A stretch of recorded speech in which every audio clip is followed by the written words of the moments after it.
Avec, C'est la petite ville. beaucoup d'absents aujourd'hui, alors, mais comment tu vois ça, Ophélie? Ça va bien. Ça va bien? On a une équipe de filles. Une équipe de filles.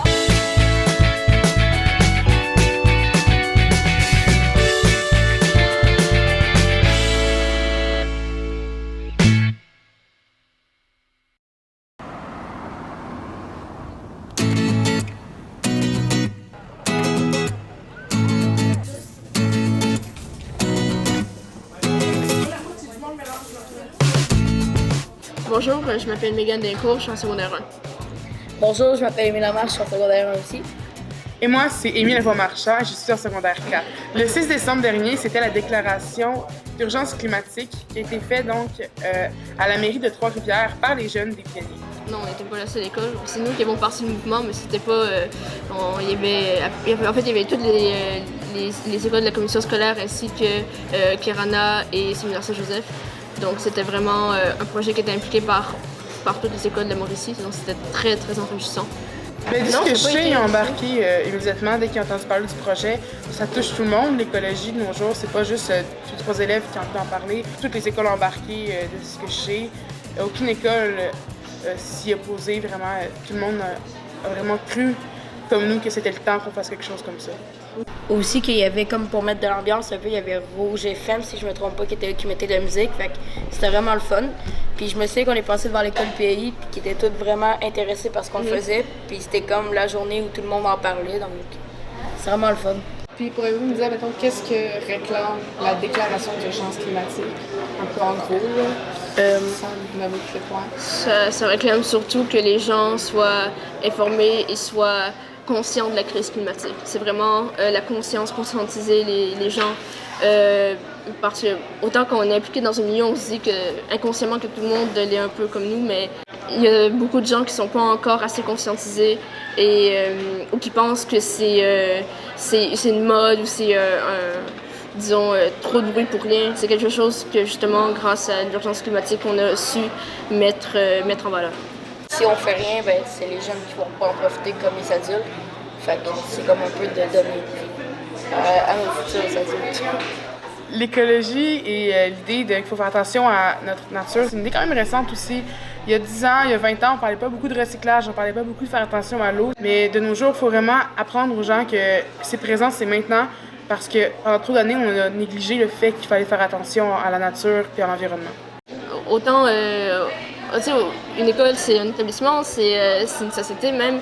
Et dans cette société-là, on est impliqué dedans et je pense que c'était normal de parler d'environnement aux écoles parce que c'est quelque chose qui n'est pas nécessairement souvent respecté, qui n'est pas pensé. Je pense que c'est un des très rares projets à avoir sorti de l'école parce que les comités font souvent des trucs à l'intérieur, mais jamais à grande échelle comme ça. Je pense aussi que c'est une manière de dire au gouvernement qu'on veut pas juste s'adapter au réchauffement climatique, pas juste vivre avec, mais vraiment sauver des arbres, sauver la forêt, faire des choses qu'on peut voir, qu'on peut ressentir, qui vont vraiment agir dans long terme. C'était quoi le principal objectif, Émile, dans le fond de la déclaration?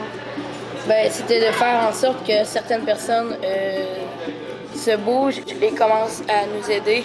T'as pas dit le but, c'était quoi? Qui tu veux définir par certaines personnes?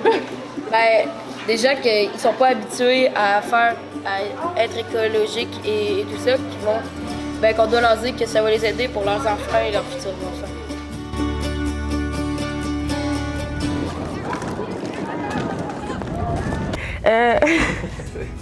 OK, donc le projet écolo, dans le fond, c'était le but.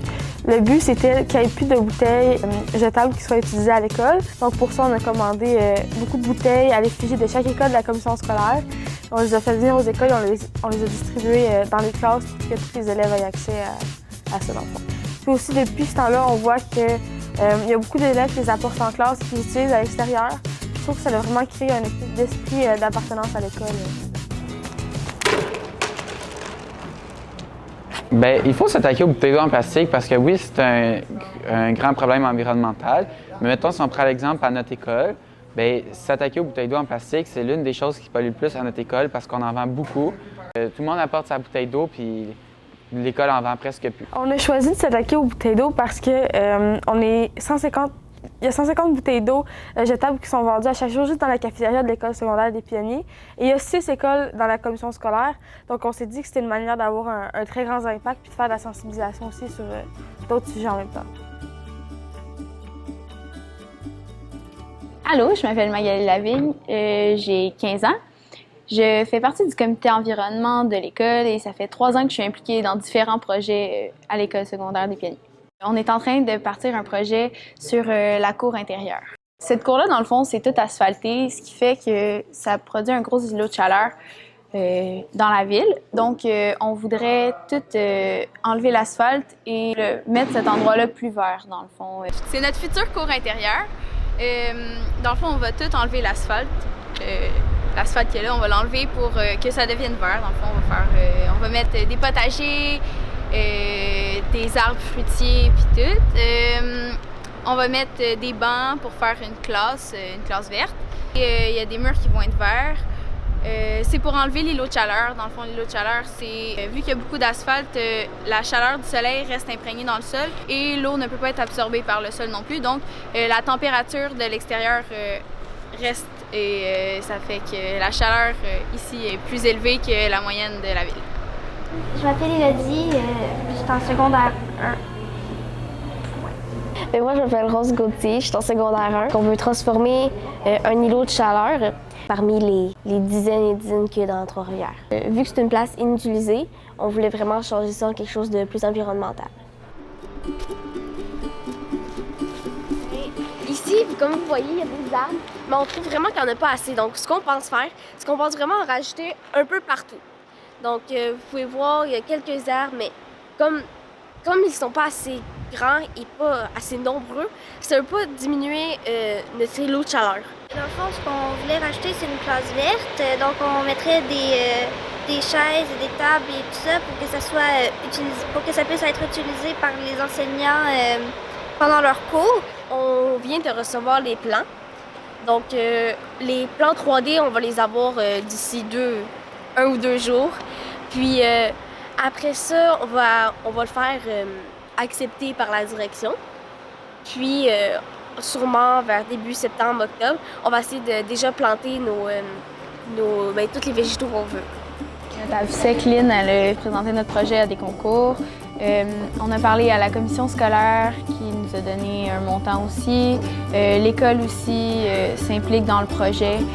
Donc, on a beaucoup fait de démarches pour avoir du financement, question que notre projet ne soit pas fait à moitié et que ce soit un beau projet qui puisse rester à long terme.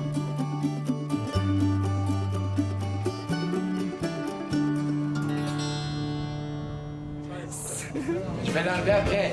Ben, Je sais, c'est Kétan.